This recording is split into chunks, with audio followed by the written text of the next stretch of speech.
हाँ जी बेटे, आप कर रहे थे एनवायरमेंटल इशूज। एनवायरमेंटल इशूज के अंदर आप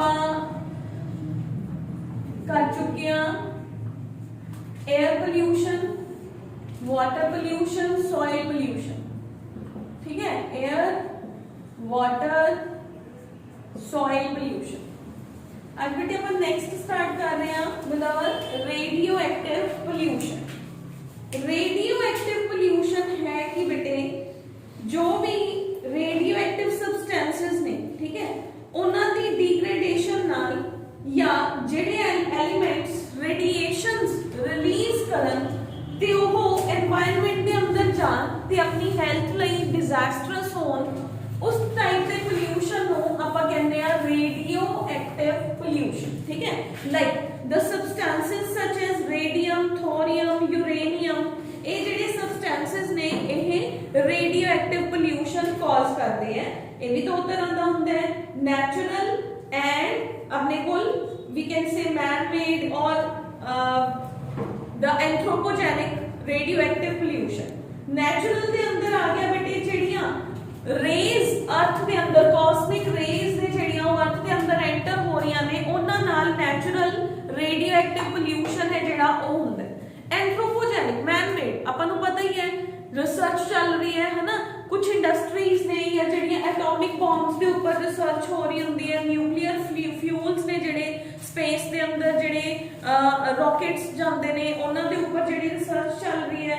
radio active isotope such as uranium 235 है जेड़ा वो इन्हां दे अंदर एज अ फ्यूल यूज हुंदा है। ठीक है, तां उन्हां दी प्रॉपर मैनेजमेंट ना होना ओदे नाल अपने कोल जेड़ा पोल्यूशन जनरेट हुंदा है ओनू आपां ओनू रेडियो एक्टिव पोल्यूशन कहा जाता है। ठीक है, एनवायरमेंटल इश्यूज के अंदर रेडियो एक्टिव पोल्यूशन दो तरह का है, natural and man made. Man made के अंदर आ गया बेटे जो भी न्यूक्लियर फ्यूल्स की प्रिपरेशन हो रही है, एटॉमिक एक्सप्लोजन्स हो रहे ने, उन्हां दे एज ए रिजल्ट जो वेस्ट मटीरियल्स या जो रेडियो एक्टिव मटीरियल्स एनवायरनमेंट के अंदर रिलीज हो रहे ने वो रेडियो एक्टिव पोल्यूशन कॉज करते हैं। ठीक है, सिंपल है, जिवें बाकी दे पोल्यूशंस ने उवें ही यह पोल्यूशन है बट इहदे अंदर रेडियो एक्टिव मटीरियल्स ने। ठीक है, तो अपने को इहदे अंदर एटॉमिक एक्सप्लोजन जेडे एज वी ऑल नो, तुसी अपने एसएसटी दे अंदर पढ़िया होया है, जापान दे अंदर 1945 दे अंदर एटॉमिक बॉम्ब है जेड़ा वो नागासाकी दे अंदर एंड हिरोशिमा दे अंदर एक्सप्लोड होया। रेडियो एक्टिव पोल्यूशन दा ड्रॉबैक की है, जिवें जापान दे एक एरिया दे अंदर एक्सप्लोड होया, एटॉमिक बॉम्ब ने जेड़े वो सुट्टे गए, ਉਹਦੇ ਰਿਜ਼ਲਟ ਕੀ ਹੋਇਆ, ਇੰਨਾ ਜ਼ਿਆਦਾ ਐਕਸਪਲੋਜਨ ਹੋਇਆ ਉਸ ਜਗ੍ਹਾ ਤੇ ਕਿ ਜਿਹੜੇ ਹਜੇ ਵੀ ਉੱਥੇ ਬੱਚੇ ਪੈਦਾ ਹੋ ਰਹੇ ਨੇ ਉਹਨਾਂ ਦੇ ਅੰਦਰ ਜੈਨੇਟਿਕ ਡਿਫਾਰਮਿਟੀਜ਼ ਨੇ ਜਿਹੜੀਆਂ ਉਹ ਦੇਖੀਆਂ ਜਾਂਦੀਆਂ ਨੇ। ਦੇਖੋ ਇੰਨੇ ਸਾਲਾਂ ਬਾਅਦ ਵੀ, ਤਾਂ ਦੈਟ ਇਜ਼ ਦ ਡਰਾਬੈਕ ਕਿ ਅਗਰ ਕਿਸੇ ਜਗ੍ਹਾ ਤੇ ਰੇਡੀਓ ਐਕਟਿਵ ਪੋਲਿਊਸ਼ਨ ਹੈ ਤਾਂ ਉਸ ਜਗ੍ਹਾ ਤੇ ਬੇਟੇ ਆਪਣੀਆਂ ਹੈਲਥ ਡਿਜ਼ੀਜ਼ਸ ਨੇ ਜਿਹੜੀਆਂ ਉਹ ਬਹੁਤ ਜ਼ਿਆਦਾ ਇੰਕਰੀਜ਼ ਹੋ ਜਾਂਦੀਆਂ ਨੇ। ਠੀਕ ਹੈ, ਰਿਸਰਚ ਦੇ ਅੰਦਰ ਵੀ ਇਹਦਾ ਆਪਣੇ ਕੋਲ ਇਫੈਕਟ ਕੀ ਹੈ, ਇਹਦੇ ਨਾਲ ਆਪਣੇ ਕੋਲ ਦੋਨੋਂ ਤਰ੍ਹਾਂ ਦੇ ਇਫੈਕਟਸ ਨੇ। ਨॉन ਆਇਓਨਾਈਜ਼ਿੰਗ ਰੇਡੀਏਸ਼ਨਸ, ਕੁਝ ਰੇਡੀਏਸ਼ਨਸ ਨੂੰ ਤਾਂ ਆਪਣਾ এনवायरमेंट ਓਜ਼ੋਨ ਹੈ ਜਿਹੜਾ ਅਗਰ ਉਹ ਸਨ ਤੋਂ ਆ ਰਹੀਆਂ ਨੇ ਤਾਂ ਉਹਨਾਂ ਨੂੰ ਐਬਜ਼ੌਰਬ ਕਰ ਲੈਂਦਾ ਹੈ, ਬਟ ਬਾਕੀ ਰੇਡੀਏਸ਼ਨਸ ਨੇ ਜਿਹੜੀਆਂ ਉਹ ਸਕਿਨ ਕੈਂਸਰ ਜਾਂ ਹੋਰ ਬਹੁਤ ਤਰ੍ਹਾਂ ਦੇ ਡਿਜ਼ਾਸਟਰਸ ਕਾਜ਼ ਕਰ ਸਕਦਾ ਹੈ। ਸੈਕਿੰਡ ਹੈ short term and long term effects. Short term effect ਦਾ ਮਤਲਬ ਹੈ ਅਗਰ ਕਿਸੇ ਜਗ੍ਹਾ ਤੇ ਰੇਡੀਓ ਐਕਟਿਵ ਪੋਲਿਊਸ਼ਨ ਹੋਇਆ, ਥੋੜੇ ਟਾਈਮ ਤੱਕ ਰਿਹਾ ਤੇ ਉਹ ਚਲਾ ਗਿਆ। लॉन्ग टर्म जिवें मैं तुहानूं हुणे दस्सिया हिरोशिमा एंड नागासाकी दे अंदर हजे तक भी बच्चे ने जिहड़े ओह जेनेटिक डिसऑर्डर्स दे नाल पैदा हो रहे ने, तां ओहनूं आपां कहंदे आ that is called as the short range effect and long range effect. Short range effect दा मतलब तां यही हुंदा बेटे कि तुहाडे जिहड़े हेयर्स ने उन्हां दा लॉस हो गया, तुहाडी स्किन दे उपर कोई इंचिंग होनी स्टार्ट होगी, ਤੁਹਾਨੂੰ कोई स्किन की प्रॉब्लम होगी, हेयर्स की प्रॉब्लम होगी, या तुहाडे सैल्स का काउंट है जिहड़ा वो इंक्रीज हो गया, वो शॉर्ट रेंज इफेक्ट है। लॉन्ग रेंज हुंदे जो तुहाडे डीएनए दे अंदर जाके जिन्ने म्यूटेशन कॉज करता, that is the long range effects. ठीक है बेटे, उस तो बाद है रेडियो एक्टिव पोल्यूशन ਨੂੰ ਆਪਾਂ ਕੰਟਰੋਲ ਕਿਵੇਂ ਕਰ ਸਕਦੇ ਹਾਂ। ਸਭ ਤੋਂ ਪਹਿਲੇ ਜਿਹੜੇ ਰਿਸਕ ਏਰੀਆਜ਼ ਨੇ ਉਹਨਾਂ ਨੂੰ ਚੈੱਕ ਕੀਤਾ ਜਾਣਾ ਚਾਹੀਦਾ ਹੈ, ਉਹਨਾਂ ਦੇ ਉੱਪਰ ਬੈਨ ਜਾਂ ਜੋ ਵੀ ਇਹ ਵਰਕਰਸ ਨੇ ਜਿਹੜੇ ਉਹਨਾਂ ਨੂੰ ਪ੍ਰੋਪਰ ਜਿਹੜਾ ਹੈ ਪ੍ਰੋਪਰ ਪ੍ਰੋਟੈਕਟਿਵ ਗਾਰਮੈਂਟਸ ਦਿੱਤੇ ਜਾਣੇ ਚਾਹੀਦੇ ਨੇ। ਜਿਹੜਾ ਉਹ ਏਰੀਆ ਹੈ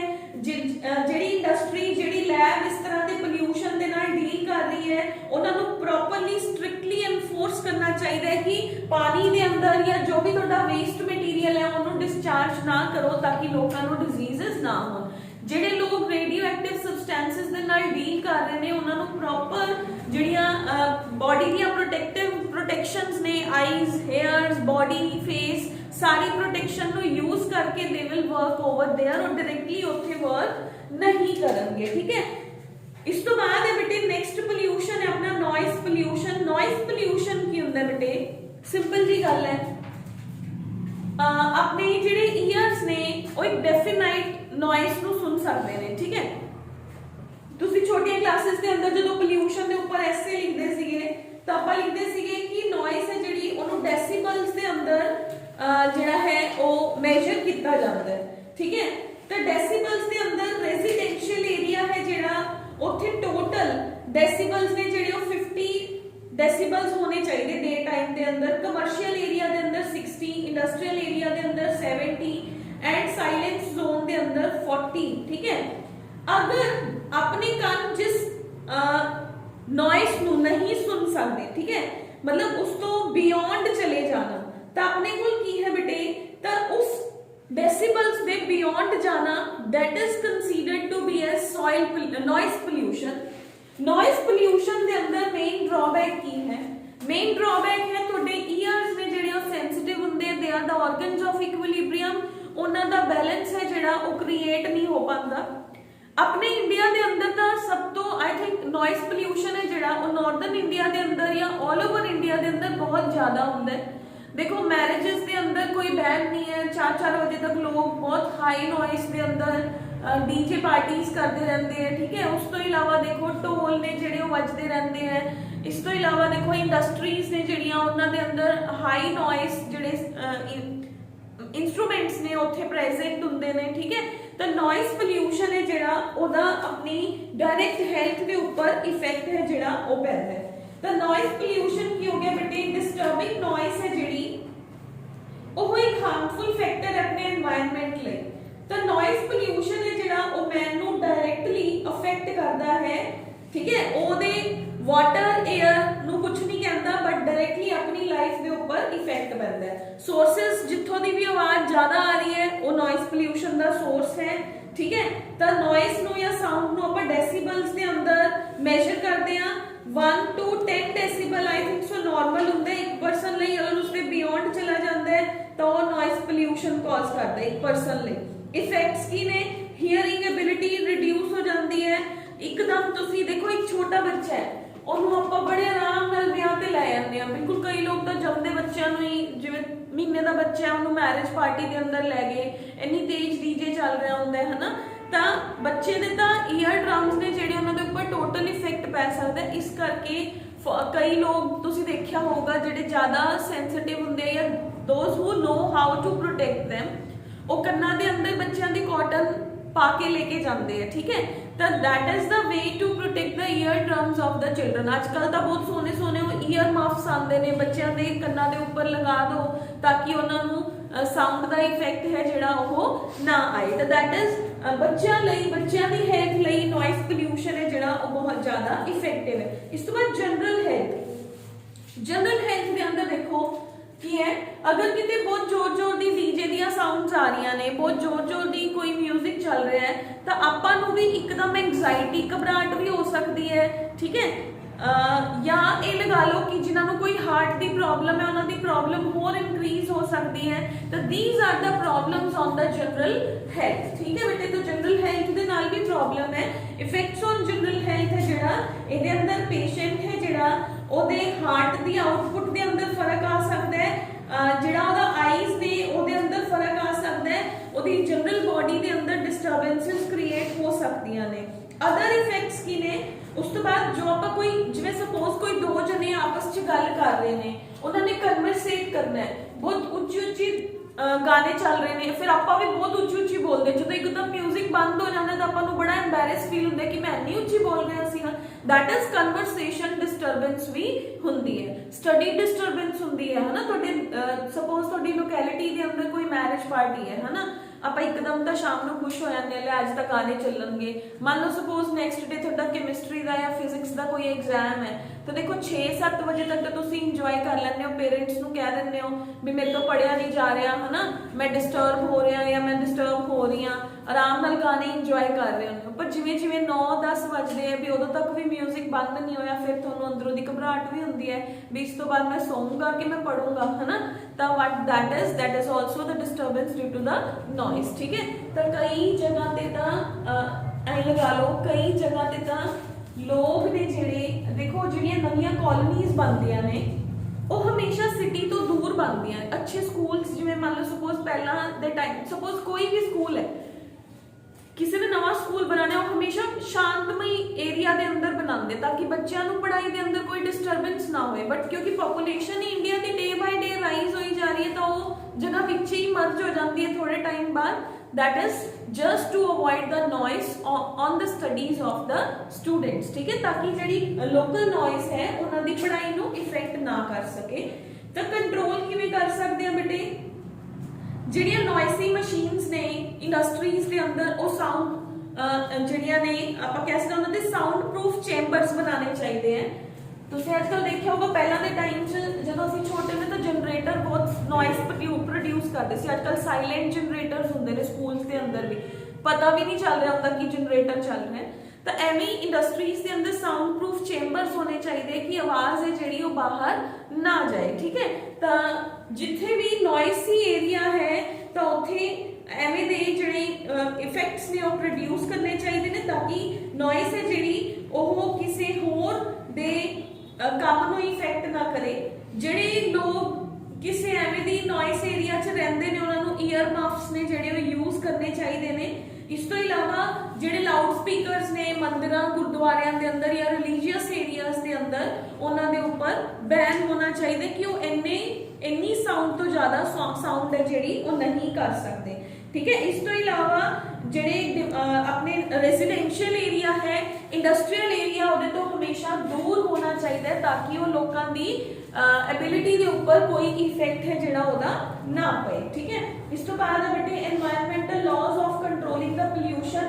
ਇਹਦੇ ਅੰਦਰ ਬੇਟੇ ਤੁਹਾਡੇ ਕੋਲ ਨੇ 4 ਲਾਜ਼ ਨੇ। Environmental protection act 1986, insecticide act 1968, water prevention and control of pollution act 1974 and air pollution act 1981, ठीक है। इन्हां दे अंदर की है, इन्हां दे अंदर मेजर्स दसे हुए ने कि अगर लोग वाटर ਨੂੰ ਪੋਲਿਊਟ ਕਰਦੇ, 에ਅਰ ਨੂੰ ਪੋਲਿਊਟ ਕਰਦੇ ਦਿਖੇ ਤਾਂ ਉਹਨਾਂ ਨੂੰ ਕੀ ਜਿਹੜਾ ਹੈ ਉਹਨਾਂ ਨੂੰ ਕੀ ਸਜ਼ਾ ਸੁਣਾਈ ਜਾਊਗੀ ਜਾਂ ਉਹਨਾਂ ਲੋਕਾਂ ਨੂੰ ਜਿਹੜਾ ਪੋਲਿਊਸ਼ਨ ਹੈ ਉਹ ਕਿਵੇਂ ਕੰਟਰੋਲ ਕਰਨਾ ਚਾਹੀਦਾ। ਇਹਦੇ ਅੰਦਰ ਬੇਟੇ ਤੁਹਾਨੂੰ ਈਅਰਸ ਲਰਨ ਕਰਨੇ ਪੈਣਗੇ। ਪੇਪਰ ਦੇ ਅੰਦਰ 1 ਮਾਰਕ ਦੇ ਅੰਦਰ ਪੁੱਛਿਆ ਜਾਂਦਾ ਹੈ ਕਿ ਕਿਹੜਾ ਲਾਅ ਕਿਹੜੇ ਈਅਰ ਦੇ ਅੰਦਰ ਪਾਸ ਹੋਇਆ ਸੀਗਾ, ਠੀਕ ਹੈ। ਤਾਂ ਤੁਹਾਨੂੰ ਇਹ ਈਅਰਸ ਦਾ ਧਿਆਨ ਰੱਖਣਾ ਹੈ ਕਿ ਕਿਹੜਾ ਲਾਅ ਕਿਹੜੇ ਈਅਰ ਦੇ ਅੰਦਰ ਪਾਸ ਔਨ ਹੋਇਆ ਸੀ।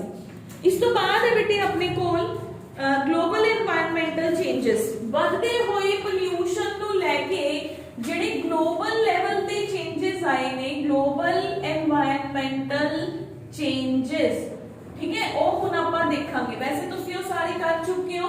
ਉਹਦੇ ਅੰਦਰ ਕੀ ਆ ਗਿਆ? ਗਲੋਬਲ ਵਾਰਮਿੰਗ, ਓਜ਼ੋਨ ਡਿਪਲੀਸ਼ਨ, ਠੀਕ ਹੈ, ਇਹ ਆ ਜਾਂਦੇ ਐਂਡ ਐਸਿਡ ਰੇਨ।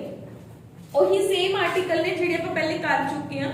ਹੁਣ ਹੈ ਬੇਟੇ ਗ੍ਰੀਨ ਹਾਊਸ ਇਫੈਕਟ। ਫਰਸਟ ਹੈ ਗ੍ਰੀਨ ਹਾਊਸ ਇਫੈਕਟ। ਇਹਦੇ ਤੇ ਕੁਐਸਚਨ ਆਉਂਦਾ ਹੁੰਦਾ ਸੀਗਾ ਕਿਹੜੀਆਂ ਗੈਸਸ ਨੂੰ ਗ੍ਰੀਨ ਹਾਊਸ ਗੈਸਸ ਕਿਹਾ ਜਾਂਦਾ ਹੈ, ਤਾਂ mainly methane and carbon dioxide ਨੇ, ਠੀਕ ਹੈ। ਗ੍ਰੀਨ ਹਾਊਸ ਇਫੈਕਟ ਕੀ ਹੈ? ਐਕਚੁਅਲੀ ਦੇ ਅੰਦਰ ਨਾ ਤੁਸੀਂ ਇੱਕ ਵਰਡ ਸੁਣਿਆ ਹੋਊਗਾ ਹਰਿਤ ਕ੍ਰਾਂਤੀ, ਉਹਨੂੰ ਹੋਰ ਕੀ ਕਹਿੰਦੇ ਆ? ਗ੍ਰੀਨ ਹਾਊਸ ਇਫੈਕਟ ਹੀ ਕਹਿੰਦੇ ਆ। ਖੇਤੀ ਦੇ ਲਈ ਲੈ ਕੇ ਆਏ ਸੀਗੇ, ਫਸਲਾਂ ਲਈ ਇੱਕ ਚੈਂਬਰ ਬਣਾਇਆ ਜਾਏ ਸ਼ੀਸ਼ੇ ਦਾ, ਉਹਦੇ ਅੰਦਰ ਸਨਲਾਈਟ ਟ੍ਰੈਪ ਹੋ ਜਾਊਗੀ, ਉਹ ਏਰੀਆ ਗਰਮ ਹੋ ਜਾਊਗਾ ਤਾਂ ਜਿਹੜੀਆਂ ਫਸਲਾਂ ਗਰਮ ਏਰੀਆ ਦੇ ਅੰਦਰ ਗਰੋ ਕਰਦੀਆਂ ਨੇ ਉਸ ਚੈਂਬਰ ਦੇ ਅੰਦਰ ਗਰੋ ਹੋ ਜਾਣਗੇ। ਕੁਝ ਐਵੇਂ ਦਾ ਚੈਂਬਰ ਤਿਆਰ ਕੀਤਾ ਗਿਆ ਸੀ। ਲੇਟਰ ਔਨ ਉਸੇ ਚੈਂਬਰ ਨੂੰ ਅਰਥ ਦੇ ਨਾਲ ਰਿਲੇਟ ਕਰ ਲਿਆ। ਲੇਟਰ ਔਨ ਦੇਖਿਆ ਗਿਆ ਕਿ ਅਰਥ ਵੀ ਤਾਂ ਗੋਲ ਹੈ, ਅਗਰ ਸਨ ਰੇਜ਼ ਉਹਦੇ ਅੰਦਰ ਆ ਰਹੀਆਂ ਨੇ ਤਾਂ ਉਹ ਬਾਹਰ ਥੋੜੀ ਨਾ ਜਾ ਰਹੀਆਂ ਨੇ, ਉਹਦੇ ਅੰਦਰ ਹੀ ਟ੍ਰੈਪ ਹੋਈ ਜਾ ਰਹੀਆਂ ਨੇ, ਠੀਕ ਹੈ।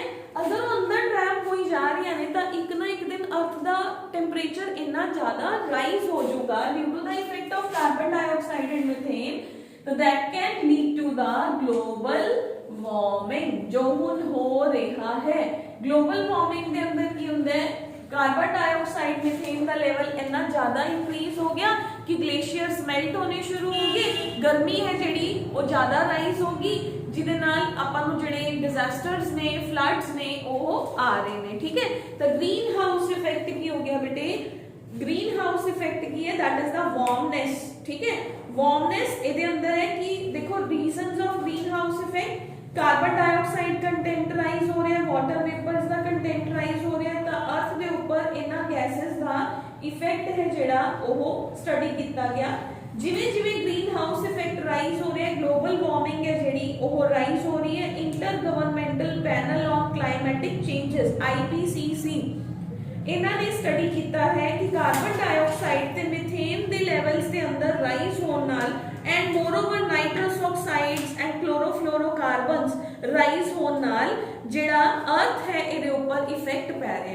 हुण ग्रीन हाउस इफेक्ट दे की आपां नूं नुकसान ने, फर्स्ट है बेटे carbon dioxide fertilization effect on the plants. जिहड़े प्लांट्स ने वो day by day carbon dioxide को जिन्ना मतलब देखो प्लांट्स ने वैसे कार्बन डाइऑक्साइड लेना ही है, बट अगर आप कोई चीज एक्सेस च देवांगे तो उन्हां लई भी तो बैड है ना। ठीक है, बहुत एक्सेस च थोड़ी देई जाओगे, आप कहते प्लांट्स होर लगाओ, जिहड़े ऑलरेडी प्लांट्स ने बेचारे किन्नी कार्बन डाइऑक्साइड लेंगे तो उन्हां दी हेल्थ दे ऊपर बैड इफेक्ट हो गया। सेकंड बैड इफेक्ट है बेटे ग्लोबल वार्मिंग, जो मैं तुहानूं हुणे दसता, ग्लोबल वार्मिंग राइज होई जा रही है, क्लाइमेट एंड वेदर है जिहड़ा वो चेंज हो गया। देखो ये मैं शायद फर्स्ट क्लास में तुहानूं दस्सिया सीगा कि पंजाब दा क्लाइमेट है जिहड़ा वो पहला 6 महीने सर्दी 6 महीने गर्मी सी, अगर आप हुण देखिए तो हुण 11 महीने ही गर्मी पैंदी रहती है, नवंबर तक गर्मी पै रही है, हजे तक भी आप ये नहीं कह सकते कि प्रॉपरली सर्दी पैना शुरू होगी। सिर्फ 10 या 12 दिन की सर्दी है जिहड़ी और रिड्यूस होके रह गई। ठीक है, that is the effect on the climatic changes. इस तो बाद देखो फूड प्रोडक्शन के ऊपर इफेक्ट है, सी लेवल ग्लेशियर्स मेल्ट हो रहे हैं तो सी लेवल बढ़ गया, फ्लड आने शुरू हो जाएंगे। देखो हर साल आप सुनते हैं यूपी के अंदर बिहार के अंदर किन्ने किन्ने फ्लड्स आई जा रहे हैं, तो दैट इज क्योंकि ग्लोबल वार्मिंग है जिहड़ी वो राइज होई जा रही है। ठीक है, इस तो बाद है बेटे अपने कोल जिहड़े बर्ड्स ने या प्रोडक्शन है वो भी तो डिस्ट्रीब्यूट हो रही है ना अपने एरिया के अंदर। जिहड़ियां सर्दियां वालियां फसलां सी वो डिक्रीज होई जा रही ने, हुण तक भी कद्दू टिंडे तोरियां आपां नूं मार्केट के अंदर अवेलेबल ने, क्यों? क्योंकि गर्मी ज्यादा है, पहले तो अवेलेबल नहीं हुंदे सीगे ना। उस तो बाद है बेटे strategies to deal with the global warming. Global warming को रिड्यूस किवें कीता जा सकता है? ज्यादा तो ज्यादा प्लेंटी ऑफ पेड़ लगाए जान, कार्बन डाइऑक्साइड के रिसोर्सेज ने जिहड़े उन्हां नूं घटाया जाए। जिवें दिल्ली के अंदर होया सीगा ईवन ऑड सिस्टम, एक दिन एक बंदा कार लेके जाऊगा, दूसरे दिन दूसरा लेके जाऊगा, लोग एक दूसरे दे नाल सब्सटीट्यूट होण। लोग तां की कर रहे ने, जिन्ने घर च बंदे ने उन्नियां ही कारां लै रहे ने, है ना। एक बंदा आराम नाल एक खाली गड्डी दे अंदर बैठ के जांदा है, जबकि एक कार दे अंदर 5 तो 6 बंदियां नूं बैठ के ट्रैवल करना चाहिए। ठीक है बेटे, तो that is the reason of the increasing global warming. Next है बेटे ओजोन डिप्लीशन। तुसी लोअर क्लासेस तो करते आ रहे हो, मैं एक बार फिर तुहानूं दस दिंदी हां। ओजोन की है बेटे, अपने ओजोनोस्फीयर दे अंदर केड़ा अर्थ दी अपर लेयर दे अंदर ना की हुंदा है बेटे, ऑक्सीजन है जिहड़ी मॉलिक्यूलर ऑक्सीजन वो स्प्लिट हो जाती है ऊपरले एनवायरनमेंट के अंदर जाके O+O दे अंदर एटॉमिक फॉर्म के अंदर आ जाती है।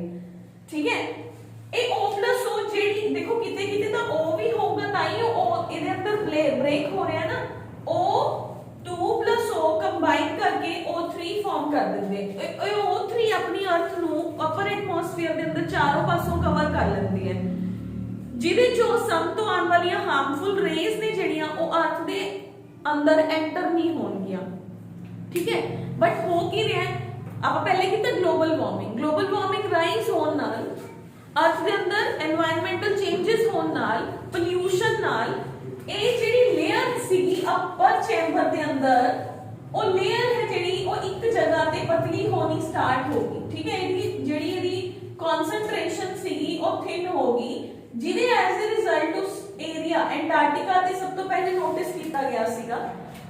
उथों दी की होया, सन तो आने वाली हार्मफुल रेज उस रीजन के अंदर आने लग गई, लोगों के अंदर कैंसर स्किन कैंसर है जिहड़ा वो प्रिवेल होना शुरू हो गया। तो that is called as ozone depletion. ठीक है बेटे, इसको कहते हैं ओजोन होल। किथे ऑब्जर्व होया सी? एंटार्कटिका दे ऊपर। जदों ओजोन लेयर पतली हुई उन्होंने कहा ozone depletion. This is ozone hole observed on Antarctica leads to the ozone depletion. ठीक है बेटे, तो ओजोन डिप्लीट होगी तो सारे लोगों को स्किन कैंसर के चांसेस ने जेडे वो इंक्रीज हो जाएंगे। ठीक है, तो ओजोन अपनी अर्थ दे स्ट्रेटोस्फीयर, ठीक है, 16 to 50 kilometre over the equator. ठीक है, ਇਹਦੇ ऊपर ਆਪਾਂ ਇਹ ਕਹਿ ਸਕਦੇ ਕਿ slightly thick sheet है ਜਿਹਨੂੰ ਆਪਾਂ ओजोनोस्फीयर कहते हैं, which is made up of O2 plus O, that is called as ozone। ठीक है, ओजोन ਦਾ ਕੰਮ ਕੀ ਹੈ ਬੇਟੇ? ਇਹ UV ਰੇਜ਼ ਤੋਂ ਆਪਾਂ ਨੂੰ ਪ੍ਰੋਟੈਕਟ ਕਰਦੀ ਹੈ, ਇੱਕ ਸ਼ੀਲਡ ਦਾ ਕੰਮ ਕਰਦੀ ਹੈ। ਤੇ ਫਸਟ ਟਾਈਮ ਇਹਦੀ ਜਿਹੜੀ ਥਿਕਨੈਸ ਸੀਗੀ ਉਹ ਡਿਕਲਾਈਨ ਹੋਣੀ ਸ਼ੁਰੂ ਹੋ ਗਈ, ਜਿਹਨੂੰ ਆਪਾਂ ਕਿਹਾ ओजोन होल।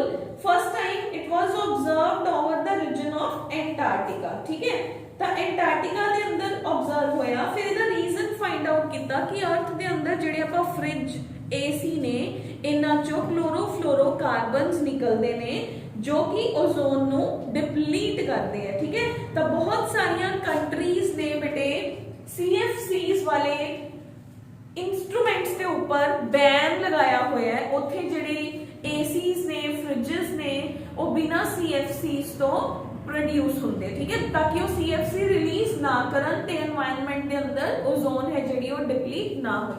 देखो ओजोन दे डिप्लीट होने का सब तो बड़ा नुकसान की है? ह्यूमन नु ही है। ਇਹਦੇ ਚੋਂ UV ਰੇਜ਼ ਆਣਗੀਆਂ, ਉਹ ਹਿਊਮਨ ਦੇ DNA ਦੇ ਅੰਦਰ ਮਿਊਟੇਸ਼ਨਸ ਕਾਜ਼ ਕਰਨਗੀਆਂ ਜੋ ਕਿ ਕੈਂਸਰ ਨੂੰ ਲੀਡ ਕਰੂਗਾ। Skin cancer and other types of the cancers could be there. ठीक है, तो ये अपने को हार्मफुल इफेक्ट्स ने ओजोन की डिप्लीशन दे। ਇਹਦੇ ਨਾਲ ब्लाइंडनेस भी हो सकती है, एनिमल्स की डेथ हो सकती है, एनिमल्स ब्लाइंड हो सकते हैं, DNA ਦੇ ਅੰਦਰ म्यूटेशंस आ सकਦੀਆਂ ਨੇ, प्लांट्स ਦੇ अंदर रेट ऑफ फोटोसिंथेसिस डिक्रीज हो सकता है। इस तो बाद है बेटे international initiatives for mitigating the global changes. International initiatives की है बेटे, कई कंट्रीज ने कुछ प्रोटोकॉल्स पास किए जिवें कि अर्थ समिट ਇਹਦੇ ਅੰਦਰ ਸੀ बेटे ब्राजील ਦੇ अंदर 1992 ਦੇ अंदर पास होया। 154 नेशंस ने पार्टिसिपेट किया कि ਅਸੀਂ अपनी कंट्री चों CFCs रिलीज नहीं होन दवांगे। कोएटो प्रोटोकॉल 1997 कोएटो जापान ਦੇ ਅੰਦਰ ਪਾਸ ਹੋਇਆ ਸੀਗਾ, ਜਿਹਦੇ ਅੰਦਰ ਉਹਨਾਂ ਨੇ ਕਿਹਾ ਸੀਗਾ ਕਿ ਅਸੀਂ ਗ੍ਰੀਨ ਹਾਊਸ ਗੈਸਸ ਨੇ ਜਿਹੜੀਆਂ ਉਹਨਾਂ ਦੇ ਲੈਵਲ ਨੂੰ ਡਿਕਰੀਜ਼ ਕਰਨ ਲਈ ਆਪਣਾ ਯੋਗਦਾਨ ਦਵਾਂਗੇ। ਮੋਨਟਰੀਅਲ ਪ੍ਰੋਟੋਕॉल ਜੋ ਕਿ 16 ਦਸੰਬਰ 1987 ਦੇ ਅੰਦਰ ਪਾਸ ਹੋਇਆ ਸੀਗਾ, ਜਿਹਦੇ ਅੰਦਰ 82 ਨੇਸ਼ਨਸ ਨੇ ਪਾਰਟਿਸਿਪੇਟ ਕੀਤਾ ਸੀਗਾ।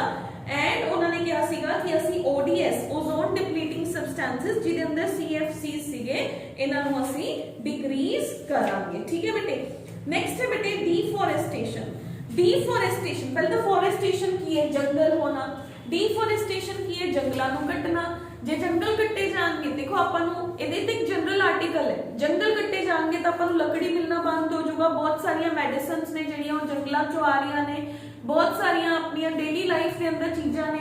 पहली गल तो वो चीज़ा बंद हो जाएंगी है ना, प्रैक्टिकल लाइफ चाहिए तो वो चीज़ा बंद हो जाएंगी। सेकेंड की है, पेड़ा ने अर्थ नूं भी तो पकड़ रखे है, सॉइल की फर्स्ट लेयर है जी, तो सॉइल इरोजन है जो कॉज होगा, यस और नो, तो दैट इज द डिफॉरेस्टेशन। तो डिफॉरेस्टेशन की हो गया बेटे, जेडे फॉरेस्ट्स ने उन्होंने लॉस करना, ह्यूमन है जो वो कट रहे हैं। क्यों कट रहे हैं? ताकि जलाने लई लकड़ी मिले, अपने एनिमल्स ਨੂੰ ग्रेजिंग मिले। ठीक है, उस तो इलावा डिफॉरेस्टेशन ਦੇ इफेक्ट्स की ने, सॉइल इरोजन होना शुरू हो जाएगा, कार्बन डाइऑक्साइड ਦਾ ਲੈਵਲ है ਜਿਹੜਾ ਉਹ ਰਾਈਜ਼ ਹੋ ਜਾਊਗਾ, रेनफॉल ने ਜਿਹੜੇ ਉਹ ਹੋਣੇ ਬੰਦ ਹੋ ਜਾਣਗੇ, ਸਾਰੀ लैंड डेजर्ट बनना स्टार्ट हो जाएगी। ठीक है, फिर है कंजर्वेशन ऑफ फॉरेस्ट। फॉरेस्ट्स ਨੂੰ कंजर्व करना बहुत जरूरी है, इसलिए ਜਿਹੜੇ पेड़ ने ਉਹ ਜ਼ਿਆਦਾ ਤੋਂ ਜ਼ਿਆਦਾ ਲਗਾਏ ਜਾਣ ताकि जेडे अपना एनवायरनमेंट है, नेचर है, ਉਹਦੇ अंदर साइकिल है ਜਿਹੜਾ जियोलॉजिकल साइकिल्स ने ਜਿਹੜੇ कार्बन साइकिल, नाइट्रोजन साइकिल वो प्रॉपर्ली मेंटेन्ड रहे। ठीक है बेटे, इस तो बाद फॉरेस्ट ਨੂੰ मैनेजमेंट करना बहुत जरूरी है एंड एफॉरेस्टेशन प्रोग्राम्स ने ਜਿਹੜੇ ਉਹ पास हो जाने चाहिए ने ताकि लोग जंगलों ਨੂੰ ना ਕੱਟਣ।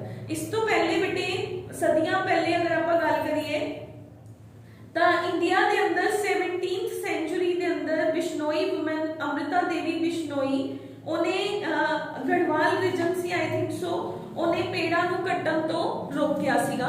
सेकंड सीगा चिपको आंदोलन।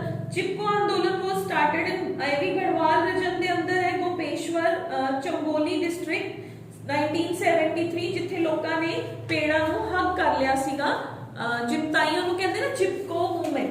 तो देखो बहुत लोग जिन्हां दी लाइफ जंगलों के ऊपर ही डिपेंडेंट है वो नहीं चाहते कि जंगल कट्टे जान, क्योंकि देखो जे जंगल कट्टे जाएंगे तो बहुत सारिया स्पीशीज आप पहला बायोडाइवर्सिटी एंड कॉन्जरवेशन च भी कर चुके हैं। जो जंगल कट्टे गए तो बहुत सारिया प्रजातियां नूं उन्हां दा नेटिव एनवायरनमेंट है जिहड़ा वो लूज हो जाऊगा। जे नेटिव एनवायरनमेंट लूज हो गया तो अर्थ के ऊपर स्पीसीएशन है जिहड़ी वो भी डिक्रीज हो जाती है, तो आप बायोडाइवर्सिटी नूं भी मेनटेन नहीं कर पावांगे। ठीक है, तो जंगलों का नहीं कट्टिया जाना बहुत जरूरी है। अपनी लाइफ के ऊपर भी इफेक्ट है, होर जीवां दी लाइफ के ऊपर भी होता डायरेक्ट इफेक्ट है। ठीक है, so that's all about the chapter. Acid rain आप पहले कर चुके हैं, ग्लोबल वार्मिंग ओजोन डिप्लीशन आप हुण कर लिया। ठीक है बेटे, तो these are very very very important. ये जो सब तो इंपॉर्टेंट है how to control the air pollution, मैं पहले भी दस चुकी हूँ।